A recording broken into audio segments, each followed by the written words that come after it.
A small prick on your ankle, and then you feel the burn. Fast, sharp, spreading before you even realize where it came from. The stinging nettle. Public enemy number one in backyards across America. You instantly put your gloves on, pull the roots out, and it's gone by the weekend. But here's what they don't tell you. Steeped in water, that same weed becomes free fertilizer. Cooked, it's a free meal with more iron than spinach. It fed soldiers through 2 world wars when food ran short. And the sting you spent your entire life avoiding? Well, it's gone in under an hour. Before you rip it out, maybe the nettle has just been getting a bad reputation and not the entire truth. The stinging nettle sits in a strange position in the plant world. Almost everyone has encountered it. Almost everyone has a strong opinion about it.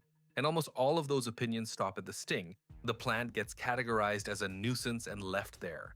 Nobody asks what it's doing in the garden, or why it keeps coming back to the same patch of disturbed soil near the fence year after year, no matter how many times it gets pulled out.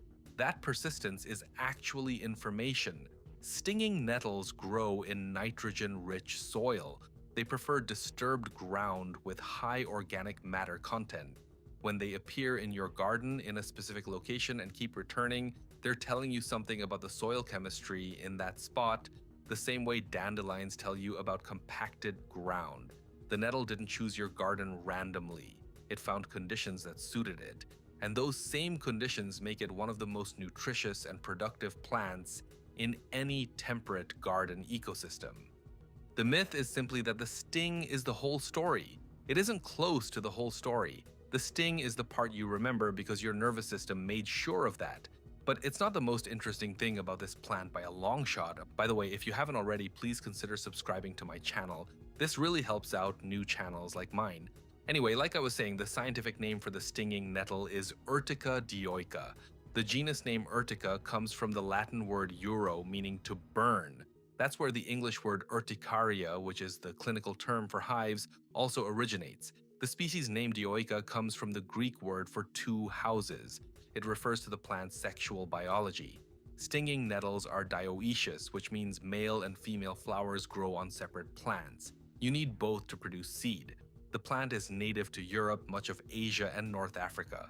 It arrived in North America with European colonists and has since established itself across most of the continent.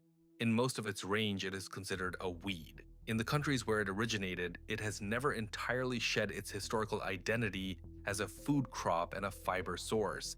That distinction matters when you look at what gets lost, when a generation of gardeners treats it purely as a problem to eliminate. The sting is what makes people afraid of it. So let's start with exactly what the sting is, because it's more interesting than most people assume. Each stinging nettle leaf and stem is covered in tiny hollow hairs called trichomes. These trichomes are made of silica, the same material found in glass. At the tip of each trichome is a small rounded cap, also silica with a built-in weak point. When something brushes against it, that tip snaps off.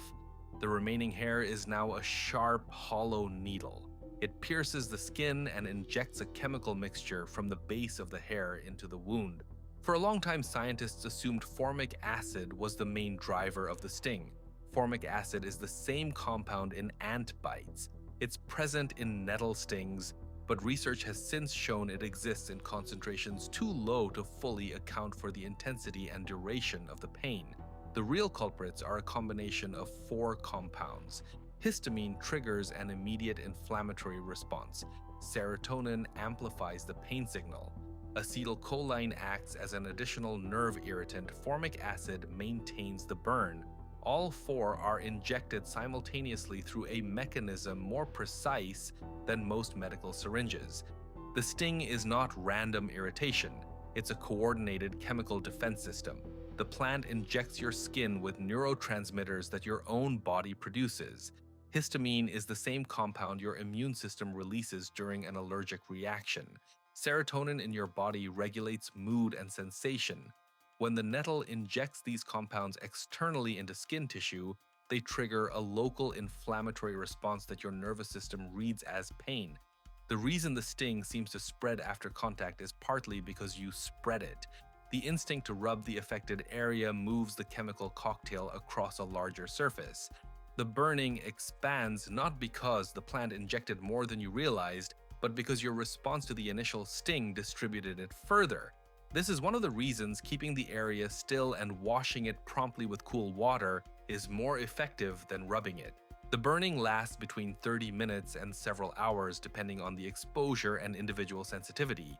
It leaves a characteristic rash of small raised welts at the contact site, and then it fades on its own. The entire event is unpleasant and memorable. It was designed by evolution to be exactly that. An animal that walks through a nettle patch once and experiences that sting is an animal that will remember to walk around the next one. The plant doesn't need to cause lasting damage. It just needs the lesson to stick. This is the plant most people want to eliminate from their property. Now let's talk about what that plant is doing while they're looking for the gloves. Red admiral butterflies are among the most recognized butterflies in North America and Europe. The pattern is distinctive: dark wings with bold red bands and white spotted tips. They are a widespread species found across the continent in gardens, parks, woodland edges, and meadows. Most people who have a garden have seen one. What most people have never thought about is where the red admiral's caterpillar can actually survive. The red admiral lays its eggs almost exclusively on stinging nettles. The caterpillar hatches, folds a nettle leaf around itself by pulling the edges together with silk, and feeds from inside that shelter. The eastern comma butterfly does the same. So does the question mark butterfly and Milbert's tortoiseshell. In the United Kingdom, the small tortoiseshell and the peacock butterfly are almost entirely dependent on stinging nettles as their caterpillar food source. These aren't minor butterfly species. Red admirals, question marks, and eastern commas are the kinds of butterflies that appear in gardens, that children chase, that adults stop to photograph. They appear fully formed and beautiful in their adult stage, their entire larval development. The stage that gets them to that adult form happens on a plant most gardeners are actively removing. The caterpillars are not harmed by the sting. Research suggests they have evolved chemical mechanisms for processing the histamine and other irritants present in nettle tissue. The sting may also provide an accidental protection, a leaf covered in silica-tipped trichomes that fires chemical irritants into any animal that touches it is not appealing territory for most predators. The caterpillar is sheltered inside a folded leaf of one of the most physically defended plants in the temperate world. The Xerces Society, which tracks native pollinator and butterfly populations in North America, notes that the decline of stinging nettle in suburban and agricultural areas is a documented contributing factor to population pressure on several of these butterfly species. The plant doesn't need to be maintained or fertilized. It grows without any input from the gardener, but it needs to actually be there. A garden that removes every patch of stinging nettle is a garden that will not support red admirals breeding on site, regardless of what other wildflowers are planted. When you remove stinging nettles from your garden, you are not simply clearing a weed. You are removing the breeding habitat for multiple butterfly species that have no alternative. Most of these butterflies are adaptable to urban and suburban environments. They are not rare species requiring specialist conservation sites. They are the butterflies most likely to visit your garden. The only thing standing between them and your outdoor space is whether or not there is a patch of nettles somewhere nearby. Now let's go back further, much further. In 2012, a team of researchers published a study in the journal Scientific Reports. They analyzed a 2,800-year-old textile found in a Bronze Age burial at Lushøj in Voltofte, Denmark. The textile was well preserved, and the team was able to identify the fiber it was made from using chemical analysis and microscopy. The result was unexpected.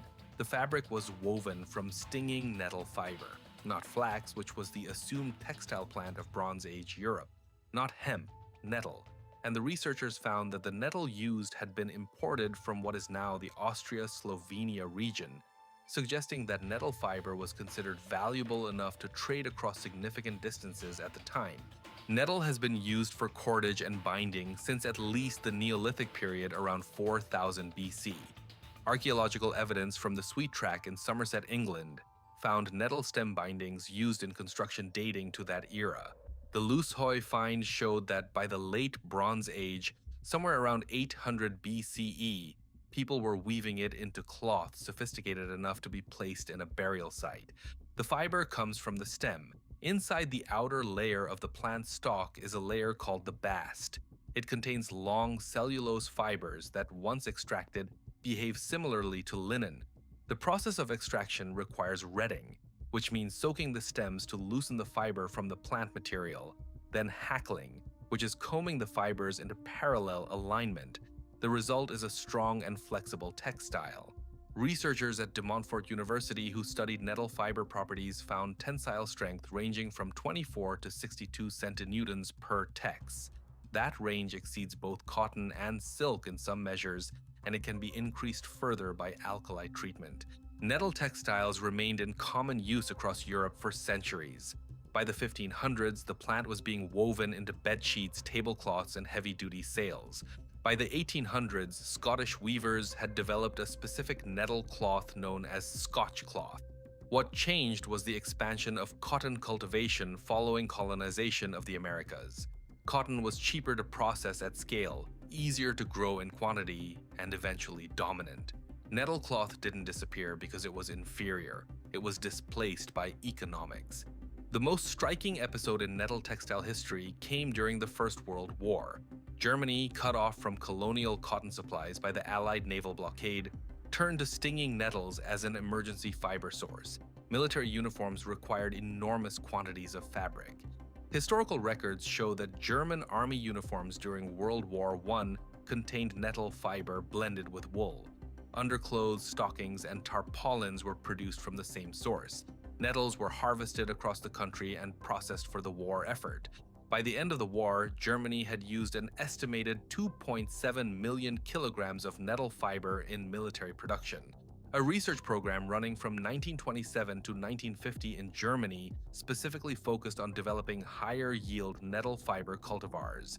Scientists increased fiber yield from 5% to between 15 and 17% of the plant's dry weight. The work was commercially motivated. The goal was to make nettle a viable alternative to imported cotton.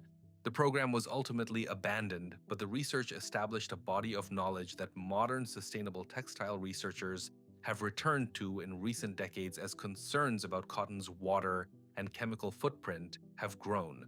Several European companies now produce nettle yarn commercially. Designer Gesine Jost in Düsseldorf has built an entire fashion line from nettle fabric. The plant that most suburban gardeners pull from their borders is the material someone in Germany is wearing to a gallery opening. The Roman soldiers who arrived in Britain around 43 CE brought the plant with them. Not for fiber at that point. They brought it because of the sting. Roman troops stationed in the cold and wet of Britain used a practice called urtication to keep warm on campaign. They flogged their limbs with fresh nettle bunches. The sting caused immediate vasodilation and increased blood flow to the affected area. It was painful, but it worked. The 17th century English herbalist Nicholas Culpeper described the same practice and recommended it for arthritis sufferers. He wrote that nettle could, and I quote, draw blood to the place, easing deeper pain through surface activation. That practice has a clinical dimension that most people in modern gardens would not expect. Urtication was studied in a randomized controlled trial published in the Journal of the Royal Society of Medicine in 2000. Researchers tested applied stinging nettle against a dead nettle placebo on patients with chronic knee and base of thumb pain. The nettle group reported significantly greater pain reduction. The mechanism appears to involve the histamine and serotonin being injected into the joint area, triggering a local anti-inflammatory response that counteracts the deeper chronic inflammation. The very compounds that make the sting painful seem, in controlled doses, to disrupt the inflammatory pathways responsible for arthritis pain. This doesn't make self-flagellation with nettles a recommended home treatment. The clinical evidence is exploratory rather than conclusive, and proper arthritis management requires medical oversight. But it does place the plant's most notorious feature in a different context. The sting is not simply a defense mechanism. In specific applications, it produces a physiological response that humans have been using to manage pain for at least 2,000 years. Eaten, the sting disappears entirely. Blanching stinging nettles in boiling water for 2 minutes deactivates the trichomes. The silica tips melt in the heat. The chemical compounds break down. What remains is a nutritious leafy green with a flavor often compared to spinach, but slightly earthier and more mineral. Stinging nettle leaves contain significant levels of vitamin A, vitamin C, vitamin K, iron, calcium, magnesium, and potassium.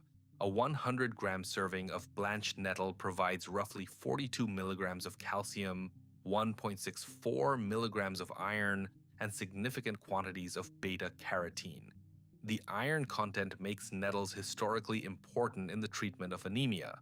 They appear in traditional medical texts across European, Middle Eastern, and Asian cultures specifically as a blood-building food. Nettle soup, nettle tea, nettle pesto, and nettle beer are not fringe health food products. In Scotland, Ireland, Austria, and Turkey, nettles appear as seasonal ingredients in mainstream cooking. The timing matters. Young spring shoots before the plant flowers are the most tender and nutritious. Once the plant begins to flower in summer, the mature leaves become less palatable for eating, though still usable after blanching. For eating purposes, harvest the top 4 to 6 leaves of spring plants before the flowers form. Nettle tea specifically has a long and documented history in European herbal medicine. It was prescribed for kidney support, blood pressure management, and seasonal allergy relief. Modern pharmacological research has confirmed anti-inflammatory properties in nettle extracts.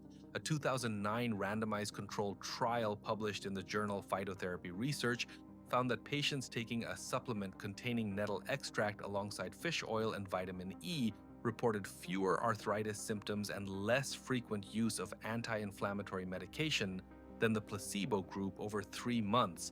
Before we get to what you should actually do when you encounter one, there's one piece of received wisdom worth addressing directly: the dock leaf. You were almost certainly told at some point in your life that rubbing a dock leaf on a nettle sting makes it better. The dock leaf grows near nettles in almost every environment where nettles appear. The proximity is not coincidental. Both plants prefer similar soil conditions, and the folk remedy has been passed down for at least 2,000 years.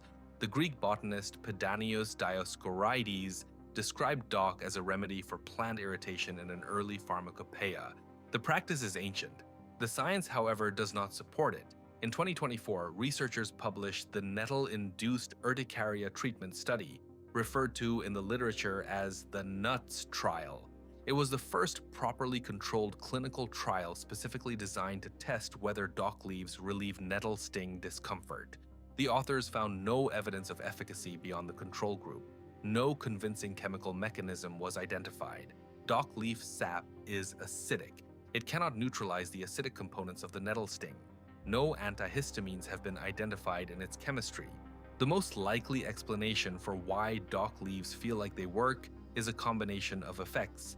The physical act of rubbing the area produces counterstimulation that briefly interrupts the pain signal. The moisture from the crushed leaf has a mild cooling effect, and the belief that it will work, which most people bring to the application, produces a measurable placebo response. The comfort is real. The dock leaf is not providing it. What actually works? Washing the area with cool water removes any remaining chemical residue from the skin surface. An over-the-counter antihistamine cream addresses the histamine component directly. A hydrocortisone cream reduces the inflammatory response. A paste made from baking soda and water applied to the area has some evidence behind it as a mild counter-irritant. The sting resolves on its own within a few hours regardless of treatment. So what should you actually do with a patch of stinging nettles in your garden? The first question is where they are. A patch of nettles in a low-traffic corner of the garden, away from children's play areas, paths, and anywhere people are likely to brush past, is worth leaving entirely. A patch against a fence at the back of a border is ideal. The butterflies that need it for egg laying need the plants to be accessible, which means relatively open to sun and at least knee height. Clipped back nettles or heavily shaded nettles are less useful than plants allowed to grow naturally through the summer. If you need to manage nettles in areas where contact is a genuine risk, do it in late autumn or winter when the plant has died back. cut it to the ground rather than pulling the roots. The root system survives winter, and the plant returns in spring. This seasonal cutback is actually more useful for butterflies than trying to maintain the plant year-round. The fresh spring growth that comes up after a winter cut is exactly what early-season red admiral butterflies look for when laying eggs. Old, dense stands of tall nettles from previous seasons are less attractive to egg-laying females than young, vigorous regrowth. If you find a patch in spring with visible rolled leaves on individual plants, those are almost certainly caterpillar shelters. Leave them completely undisturbed. The caterpillar inside will emerge from the same leaf multiple times to feed before constructing a new shelter elsewhere on the plant. Any intervention at that stage ends the development of a butterfly that has not yet had a chance to fly. If you want to eat them, harvest the top 4 to 6 leaves of young spring plants using thick gloves. The trichomes on stems are more active than those on the leaf surfaces, so hold the stem from below rather than grasping it from above. Blanch in boiling water for 2 minutes, drain thoroughly, and use as you would spinach or any other cooked green. The sting is completely deactivated. The flavor is better than most garden greens, with an earthy mineral quality that works particularly well with butter, cream, or cheese. For persistent patches that need reducing, cutting repeatedly through the growing season over 2 to 3 years exhausts the root reserves. Avoid herbicide in any area where butterflies or other pollinators are active nearby, as contact with the spray affects both target and non-target species in the area. And if you are stung, cool water, antihistamine cream if available, and time. The dock leaf is almost certainly not doing what you think it is. That is a strange position for a plant to be in. It stings you on contact. It was woven into Bronze Age burial clothes. Roman soldiers used it to warm their limbs on cold campaigns. It has been eaten as soup across the whole of Europe for centuries. It has been studied as an arthritis treatment in clinical trials, and it carries caterpillars on its underside that will become some of the most recognizable butterflies in your garden. Every single time you walk past it without touching it, something is happening on those leaves that you are not seeing. And whether or not you can see it, it's worth knowing that it's there. If you've ever been stung by a nettle and then found a caterpillar on the same plant, or if you've eaten nettles and then want to convince someone else to, drop it in the comments down below. Also, subscribe if you haven't already, and I'll see you in the next one.